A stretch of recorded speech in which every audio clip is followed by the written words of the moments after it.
Bonjour à tous et bienvenue sur la chaîne Devon's Bookish. On se retrouve aujourd'hui pour un book tag, le Mid-Year Book Freakout Tag, je crois. J'avais vraiment très envie de vous faire cette vidéo, tout simplement pour faire un point. Nous sommes au mois de juin.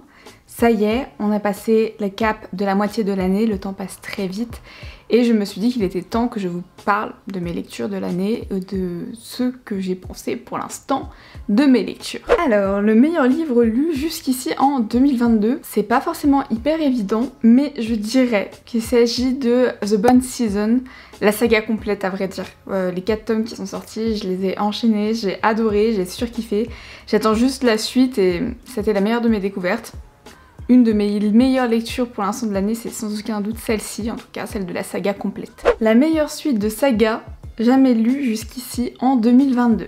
J'avoue que c'est un petit peu compliqué de répondre à cette question-ci en particulier, parce qu'en fait les titres qui vont me venir en tête sont des titres que j'ai enchaînés, donc c'est pas forcément parce qu'elle est sortie cette année, je sais pas si je suis très claire. Donc je ne sais finalement pas quel livre je pourrais réellement mettre dans cette catégorie-ci. Si on parle en termes de suite de saga, peu importe quand est-ce qu'elle est sortie et tant que je l'ai lu en 2022, je dirais The Bone Season, Heartstopper mais le tome 3, je n'ai pas beaucoup apprécié le tome 2, tome 3 et 4, l'apothéose, le tome 4 d'Heartstopper. Mais je peux pas vraiment parler d'autres livres parce que c'est vraiment les sagas que j'ai le plus lues, que j'ai découvertes cette année et que j'ai beaucoup aimé, notamment pour The Bone Season, au cas où vous n'auriez toujours pas compris. Une nouvelle sortie de cette année que tu n'as pas lue mais que tu veux lire. Une nouvelle sortie. Qu'est-ce que j'ai acheté cette année qui fait partie des nouvelles sorties? À vrai dire, j'ai pas d'idée, j'ai pas de titres qui me viennent en tête, qui fassent partie des nouvelles sorties en tout cas. Si, j'ai Nevernight, le tome 3, qui arrive aujourd'hui, donc je n'ai pas encore en ma possession, mais qui arrive aujourd'hui normalement. Mais je n'ai pas lu le tome 1, je n'ai pas lu le tome 2, bien sûr j'ai pas lu le tome 3, logique. Donc j'ai pas vraiment de point de vue vis-à-vis de ça, on va dire celle-ci, pourquoi pas, c'est une suite de saga que j'ai acheté, que j'ai envie de lire, voilà. La sortie que tu attends le plus pour cette fin d'année 2022. Alors vais-je surprendre beaucoup de monde en disant qu'il s'agit sans nul doute du tome 2 du sang et de la cendre ou du tome 2 de Crescent City? Je ne pense pas. J'attends depuis longtemps que les précommandes soient lancées. Pour l'instant on n'a pas forcément de nouvelles à propos de ça.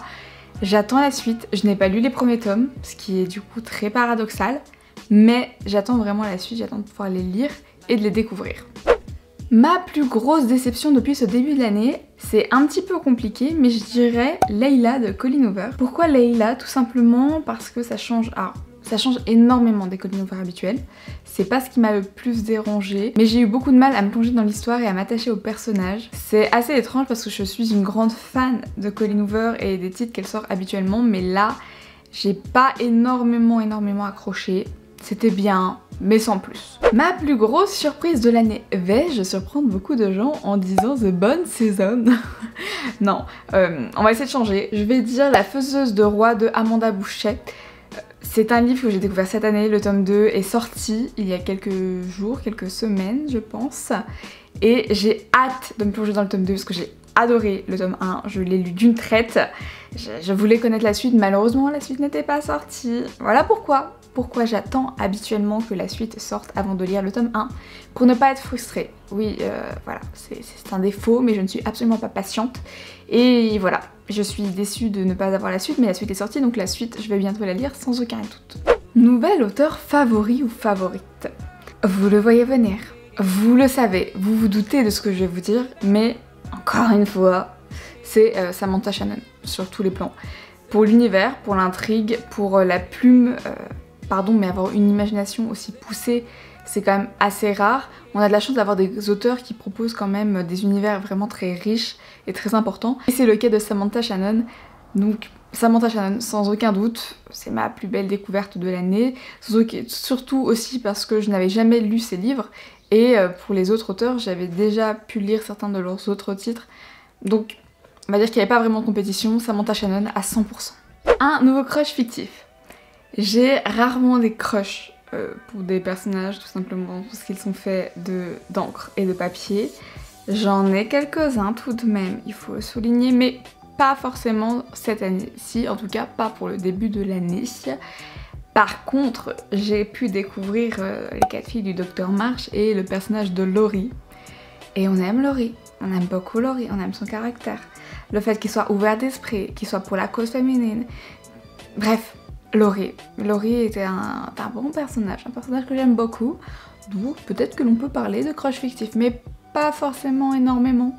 Je l'aime beaucoup, mais j'ai pas de crush quoi. 9e question, ai-je un nouveau personnage favori?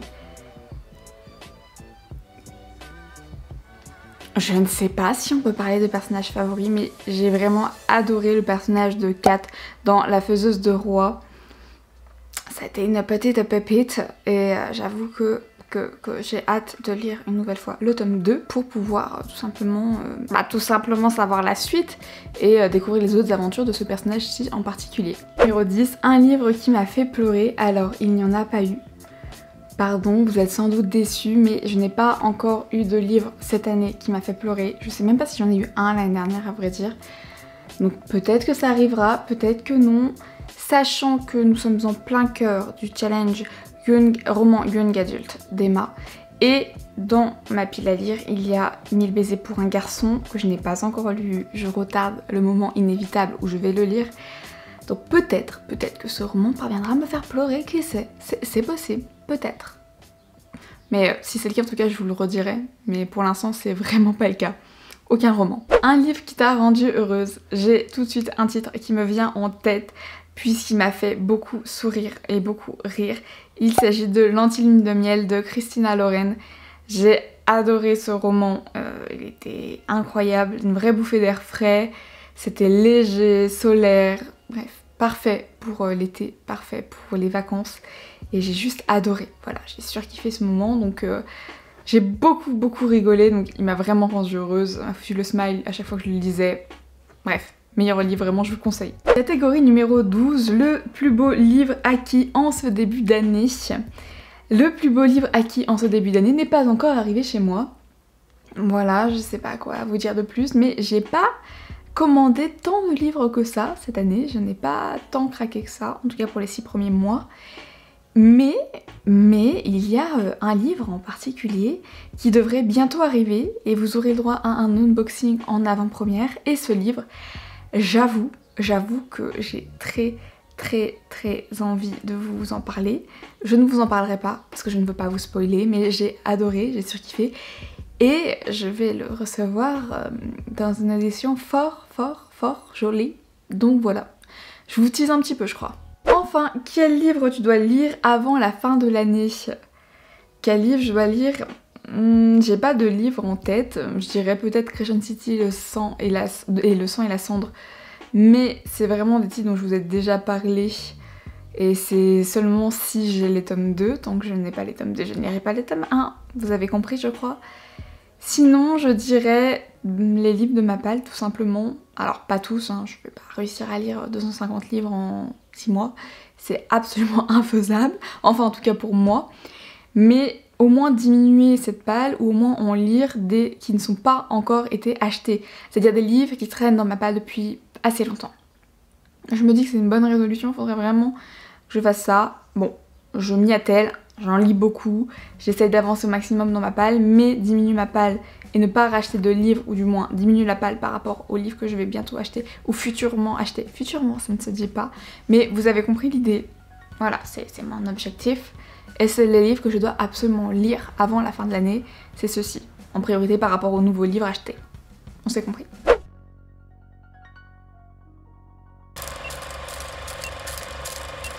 C'est tout pour cette vidéo, j'espère qu'elle vous aura plu. Je vous souhaite à tous de passer une très bonne journée, une très bonne soirée, une très bonne matinée, une très bonne... Bref, vous avez encore une fois compris ce que je voulais dire, le message que j'essayais de vous transmettre. J'espère que cette vidéo vous aura plu. N'hésitez pas à me dire en commentaire si vous avez aimé, si vous avez des réponses à me donner par rapport à ce tag. Essayez de le faire aussi en même temps ou de la faire en décalé puisque je vous le dis ça à la fin. Faites-le en décalé. Répondez et mettez-moi en commentaire le tag et vos réponses à vous. Je suis très curieuse de voir ça et je vais sans doute craquer pour certains de vos romans comme je le fais régulièrement. Et voilà, c'est tout pour cette vidéo. À très bientôt sur la chaîne pour une nouvelle vidéo. À bientôt!